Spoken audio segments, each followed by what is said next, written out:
इंसान बनो, एक इमोशनल हिंदी कहानी। मैं अपने दोस्तों के साथ फेमस लस्सी की दुकान पर बैठा था।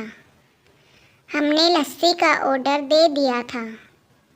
कुर्सियों पर बैठकर हम सभी यार दोस्त हंसी ठिठोली कर रहे थे। दुकानदार हमारा ऑर्डर तैयार कर रहा था। तभी वहाँ पर एक बूढ़ी लगभग 74-75 वर्ष की औरत आकर खड़ी हो गई। कमज़ोर थी, चेहरे पर भूख साफ नज़र आ रही थी। आंखें चेहरे में अंदर घुसी हुई थी, लेकिन आंखों में पानी चमक रहा था। देखकर ही पता चल रहा था कि उनका गुजारा मांगकर चलता होगा। मैंने उन्हें देने के लिए अपने जेब में हाथ डाला, लेकिन पता नहीं मुझे क्या सूझा कि मैंने अपने हाथ रोक लिए और उनसे पूछा, दादी आप लस्सी पिएंगी? मेरी ये बात सुनकर दादी कम और मेरे दोस्तों को ज़्यादा आश्चर्य हुआ, क्योंकि अगर मैं उन्हें पैसे देता तो 5 या 10 रुपए देता, लेकिन लस्सी तो 40 रुपए की थी।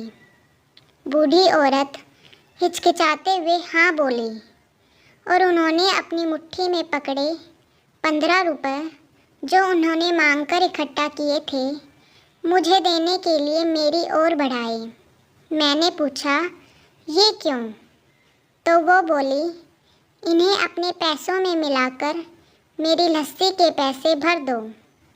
उन्हें देखकर मैं भावुक तो पहले ही हो गया था, पर उनकी बात सुनकर मेरी आंखें और गला भर आया। मैंने दुकानदार को एक लस्सी बढ़ाने के लिए कहा। मैंने दादी के पैसे नहीं लिए, इसलिए उन्होंने अपनी मुट्ठी वापस खींच ली।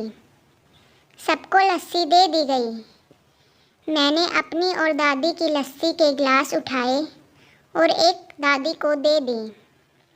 मैं और मेरे दोस्त कुर्सी पर बैठे थे और दादी वहीं पर हमारे सामने ज़मीन पर बैठ गई। मैं अपने आप को लाचार और गरीब महसूस करने लगा, क्योंकि दुकानदार, मेरे दोस्त और बाकी के ग्राहक कहीं कुछ बोल ना दे, इसलिए मैंने बेचारी भिखारी दादी को कुर्सी पर बैठने के लिए नहीं कहा। मैं घुटन महसूस करने लगा। मैं कुर्सी से उठा और दादी के पास ज़मीन पर बैठ गया। ऐसा करने के लिए मैं आज़ाद था और इससे किसी को कोई परेशानी हो, इसका भी कोई प्रश्न था ही नहीं। मेरे दोस्त बड़ी अजीब नज़रों से मेरी तरफ देख रहे थे।